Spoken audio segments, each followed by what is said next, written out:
This is what it looks like when a fighter jet pushes into international waters near Taiwan. But this day, not routine. Out of nowhere, a blip on radar, then visual contact. Low, fast, aggressive. A Chinese J-10 fighter screams into frame, closing the distance in seconds. It cuts across the nose of the American jet, forcing the RC-135 into its wake. The turbulence slams through the U.S. aircraft like a punch. The plane shudders. The crew members grip their consoles. No warning shot, no prior radio call, just a high-speed flyby that nearly turns routine surveillance into disaster. Inside the cockpit, the pilot radios in, voice tight. Unsafe intercept. Repeat, unsafe intercept. Fighter crossed within 15 feet. 15 feet. At that speed, one wrong twitch isn't just dangerous, it's fatal. And that Chinese jet, it isn't backing off. It swings into position again, hovering too close like it's trying to provoke a move, maybe just a message, maybe something more. Because, here's the thing, this isn't the first time. The US reconnaissance flights in the region are buzzed. They're buzzed often. And every time it gets riskier. One flare, one misread maneuver, one itchy trigger finger, and it's not just a flyby anymore. It's headlines, diplomats, and maybe worse. And the real question, what happens when that Chinese jet decides to do more than just fly close? Because eventually someone will cross the line. And when they do, the sky won't be quiet anymore. What happened next? It happened just off the coast of Taiwan. A U.S. Air Force RC-135W, call sign Moonstone 21, was flying a standard intelligence sweep. No weapons, no threat, just a set of high-powered antennas listening in on electromagnetic traffic below. Its job basically is to soak up radar pings, comms traffic, and signals from Chinese military bases across the strait. That day, it was flying over international waters as usual until it wasn't alone anymore. A Chinese J-10C fighter jet, part of the People's Liberation Army Air Force, locked onto the American plane and closed fast.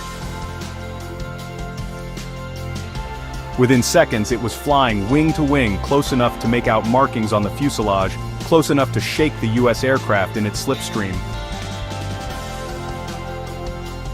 The Chinese pilot came on the radio frequency with a now familiar phrase.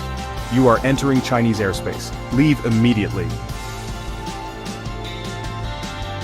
It wasn't true. The RC-135W was well outside the 12 nautical mile line that defines sovereign territory under international law. But you know, China has its own version of boundaries, and they claim a 24 nautical mile air defense identification zone, or ADIZ, around Taiwan.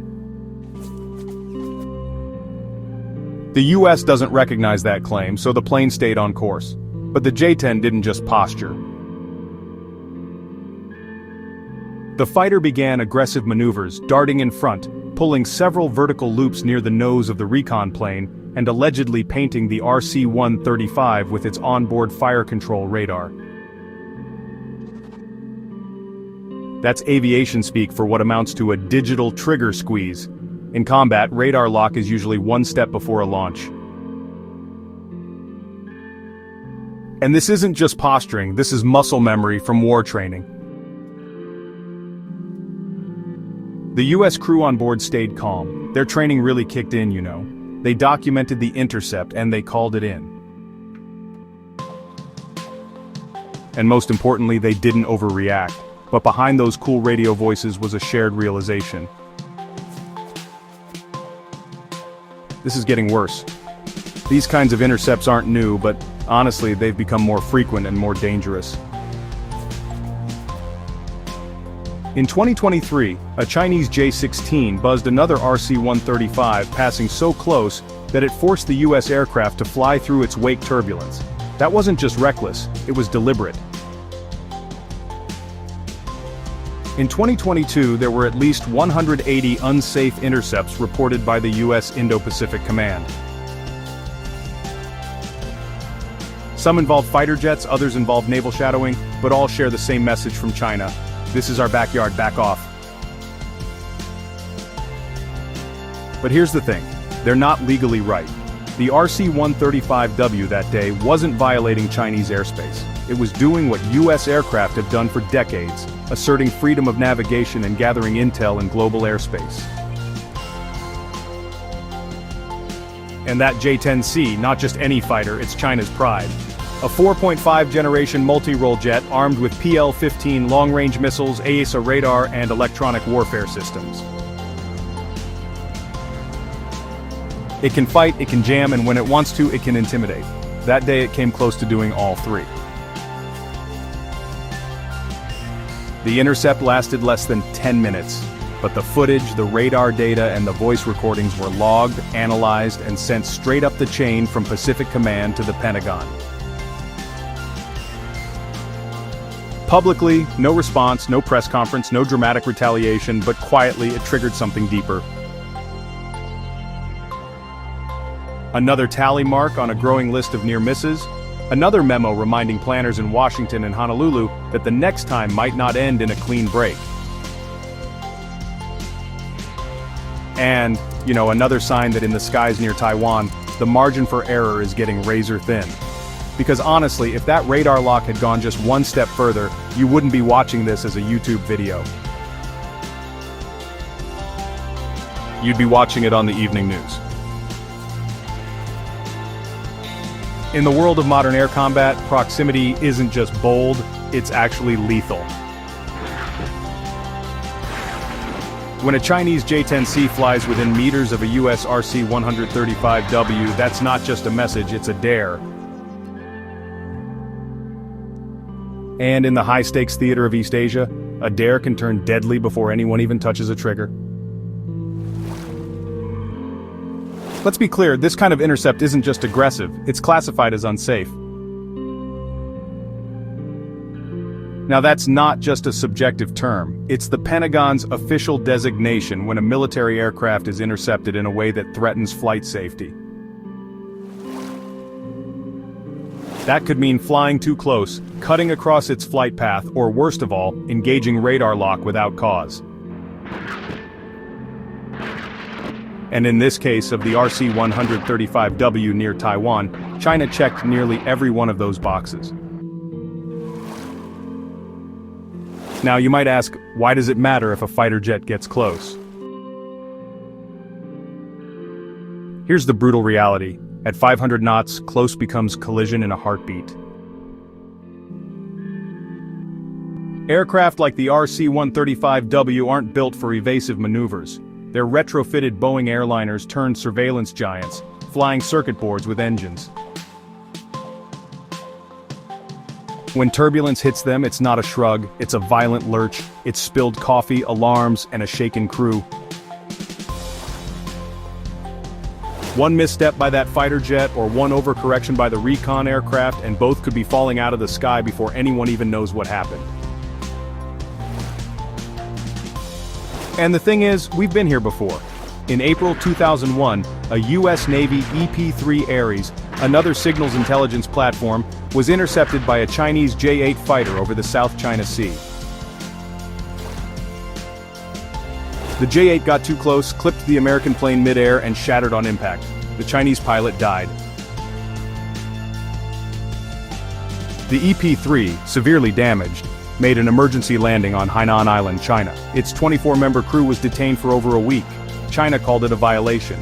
The US called it a disaster. That was 2001. Today the aircraft are faster, the tensions are higher, and the response time is even shorter. In 2023, the US Indo-Pacific Command reported an increase in international close approaches by Chinese fighters. These weren't casual buzzes, they were trained tactics. Multiple flybys, wake turbulence attacks, and radar jamming attempts were logged, each one a little closer, a little bolder. China's goal pressure, deterrence, maybe even humiliation, but the risk, catastrophe, because what happens when a recon crew thinks it's under threat and calls for fighter support? What if an F-22 or F-35 is scrambled from Guam or Okinawa to intercept the interceptor? Suddenly you don't have one aircraft trying to finish a patrol. You have 4 jets, live weapons, split-second timelines, and no room for mistakes, and mistakes love tension. That's why these intercepts matter. They're not just military chess, they're roulette with missiles. And as they keep happening with more frequency, more aggression, the odds start shifting. Because sooner or later someone's not going to pull away. And when that happens, it won't just be about who crossed whose line, it'll be about who fires first.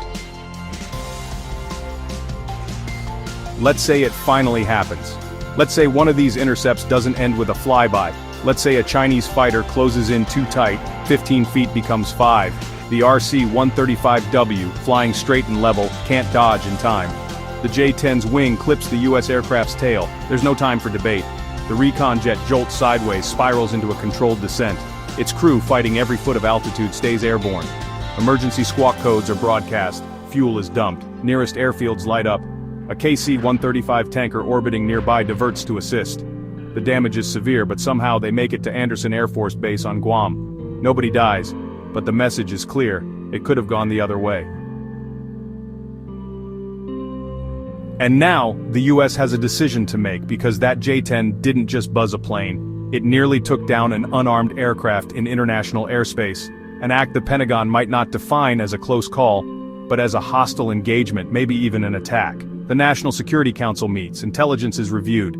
Satellite imagery confirms the J-10 launched from a forward airbase in Fujian province, one of the PLA's rapid response locations near Taiwan. Communications intercepts suggest that the pilot was under standing orders to shadow any US ISR platform entering the ADIZ. China issues a familiar statement. The US violated our airspace and endangered peace. Nothing new there. But this time, the White House doesn't respond with silence. Instead, the message is swift. All future US reconnaissance flights near Taiwan will be escorted by fighters. And now, the game changes. The next RC-135 whiskey sortie takes off from Kadena Air Force Base in Japan, but it doesn't go alone. 2 F-22 Raptors climb with it. Stealthy, fast, lethal, no more passive patrols. Now there's a combat escort. And China notices. Their own jets scramble earlier. The intercepts are more cautious but more frequent. Both sides are flying armed. Both sides have radar hot. Both sides have doctrine that allows defensive action if a threat is perceived. Sound familiar? It should. This is how escalation begins. History is full of wars that started with something small. A misread order, a radio call that didn't get through, a captain who got spooked and fired too soon. In this case, it might be a radar lock. Maybe a Chinese J-16 picks up a US fighter escort and locks its fire control radar for just a second too long. The F-22 responds with a warning. The J-16 doesn't back off. The next thing you know, Fox 3 and AIM-120 AMRAAM leaves the rail. China scrambles reinforcements. The US does the same. Now it's no longer about a recon jet, it's about who controls the airspace around Taiwan. US carriers in the Philippine Sea are ordered to close the gap. The USS Ronald Reagan and her strike group steam in from Yokosuka. A second carrier, the USS Theodore Roosevelt, is rerouted from the South China Sea. Japan raises its alert level. Taiwan mobilizes its air defenses. Meanwhile, China activates its coastal missile batteries. DF-21D carrier killers are positioned. DF-17 hypersonics are prepped. PLA warships flood out of Hainan and the East China Sea. Now the question isn't how did this happen, it's who blinks first. Backroom diplomacy begins. UN emergency sessions. Meanwhile, satellites catch every move. ISR platforms map radar emissions, submarines track ship positions, the margin for error drops to 0. But let's say, for the sake of argument, nobody fires another shot. Even that has a price. Global markets react. Oil spikes, commercial flights reroute, shipping lanes slow. The damage is real, even without a warhead landing. And now, global leaders are forced to choose sides. Does NATO issue a joint condemnation? Do Pacific nations like Australia, the Philippines and South Korea declare support for the US position? Or do they stay silent, fearful of what Beijing might do next? Because here's what China wants in that scenario. They want the world to accept their version of the map, their definition of airspace, their interpretation of provocation. And the more often these intercepts happen without pushback, the closer they get to normalizing it. But if the US stands firm, if it responds with strength, unity and clarity, then the cost of that normalization goes up. Because the US Navy does not sail alone. Because a recon jet that flies with fighter escort isn't just watching, it's watching with teeth. And every pilot in the PLA knows what an F-22 can do. One burst of afterburner, one radar lock, one missile away from turning a close call into a lost asset. The skies over the Taiwan Strait are getting busier, tighter, more aggressive. Each intercept feels routine, until it doesn't. Each radio warning signal sounds familiar, until the silence that follows. Every time a Chinese fighter closes in, it raises the same question. Is today the day someone's going to make a wrong move? One slip, one pilot who pushes too hard, one radar lock that lingers too long, that's all it takes. And here's the truth no one wants to say out loud: these intercepts, they're going to keep happening, as long as the US reconnaissance flights continue. As long as China keeps pushing its boundaries. As long as Taiwan remains the flashpoint where great powers refuse to back down. This was not the first time, and it won't be the last. Because when nations draw invisible lines in the sky and dare each other to cross them, eventually, somebody will. So here's the real question for you. Do you think this kind of dangerous intercept will end in diplomacy or disaster? Let us know in the comments. We want to hear what you think. Because this matters, not just to military analysts or politicians in distant offices, but to every one of us living in a world where one jet, 1 second, and one choice could start something that no one knows how to finish. And if you found this breakdown eye-opening, do us a favor, please hit that like button, subscribe for more true military stories, and share this video with someone who needs to see it. And if you want to take it a step further and support our channel directly, please join the fleet. You get loyalty badges, priority replies, and you help us bring more true maritime and aerial conflict stories to the surface. Click join on our channel page and get on board. Thanks for watching, and until next time, stay sharp, stay aware, and watch the skies.